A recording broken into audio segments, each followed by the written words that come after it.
Speaker. Dear colleagues, I wish to bring to your attention the plight of the people of Suida province in southern Syria. The Suida are a peace-loving people that have lived in this region for centuries. Today, this community of people endure enormous suffering. Predominantly Druze, they are known for their deep connection to the land, their agrarian traditions, and their long-standing reputation as a peaceful and self-reliant people. For generations, they've cultivated their farms, preserved their cultural heritage, and raised their families in the quiet hills and plains of the Jabal al-Arab region. Yet in recent years, this community has faced profound hardship and severe violations of human rights. Numerous reports, video and testimonies show a pattern of abuses committed against civilians in Suida by Syrian government forces and affiliated actors. These accounts speak of extrajudicial killings, arbitrary arrests, torture, the destruction of family homes and cultural spaces, and sexual violence against women, heinous acts that leave families shattered and entire communities traumatized. Regardless of politics or borders, such suffering demands the world's attention, compassion, and action.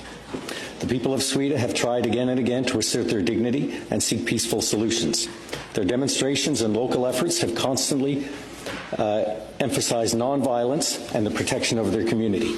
Yet instead of dialogue, their efforts have been met with aggression. As economic collapse deepened across Syria, Suida's families, farmers, teachers, shopkeepers, and elders found themselves simultaneously battling insecurity, threats, and violence.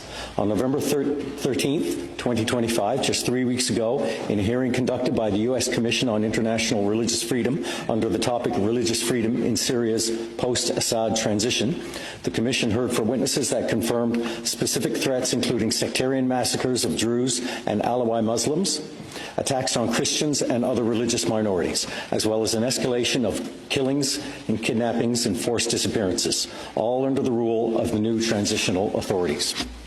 In this darkness, one reality stands out: the near total absence of meaningful international protection. Among regional actors, Israel has been the only country that has provided humanitarian support, protection, and safe passage to individuals and communities facing existential threat. Regardless of one's political perspective, the simple human truth is that when a vulnerable population is in danger, any act of protection matters. Today, I ask you not to view the people of Sweden through the lens of geopolitics, but through the lens of shared humanity. Their struggle is not an abstract conflict, but the basic experience of a people who want nothing more than safety, dignity, and the ability to live in peace. In speaking of this today in the Senate of Canada, I call on all who can raise their voices for the people of Sweden. There must be accountability from all who perpetrate abuses, and above all, we must affirm that no community, least of all one so committed to peace, should ever stand alone in its hour of need. Thank you, colleagues.